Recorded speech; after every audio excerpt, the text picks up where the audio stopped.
My name is Ava Miller, 22 years old. 3 weeks ago, I hit the floor in front of 5,000 people. It was commencement day, the moment I'd bled for over 4 years, valedictorian. But that morning, the doc gave me the cold truth. Brain tumor, immediate surgery.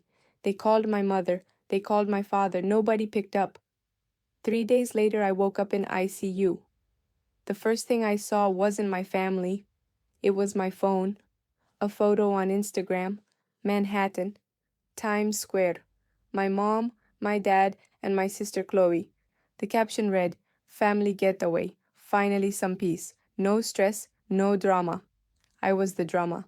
But the real kicker came later. My phone starts buzzing. 65 missed calls from my old man. One text, "Call me now. We need you." They weren't calling because I almost died. They needed something else. I grew up in a big house in suburbia, Ohio. We had 2 roles. My sister Chloe was the son.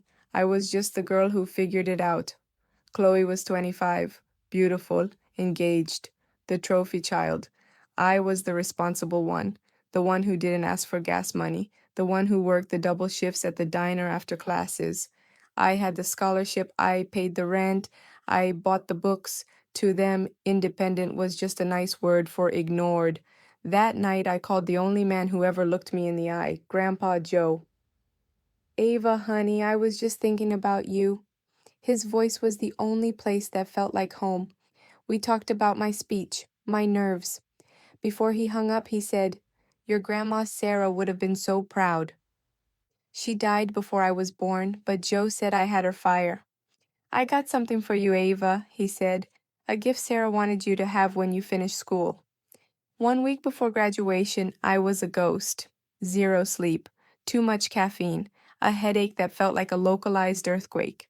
I told myself it was just the pressure. My mother called.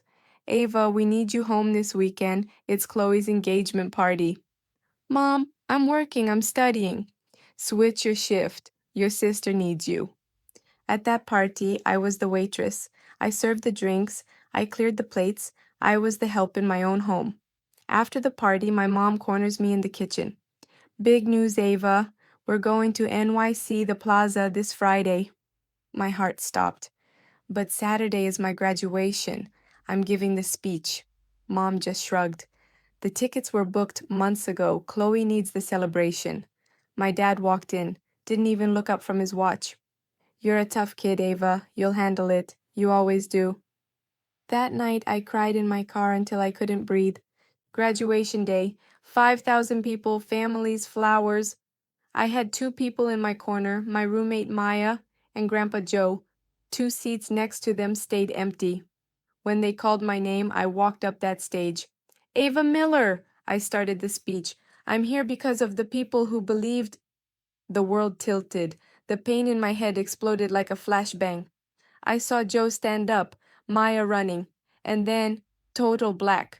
I woke up post-op, life saved, tumor gone, and that no drama photo from New York still on my feed. Then the calls started, not because they missed me, because Joe told them about the trust fund. Grandma Sarah had left me enough to buy my own life, a house, a future. When they showed up at the hospital smelling like New York perfume, I looked them in the eye.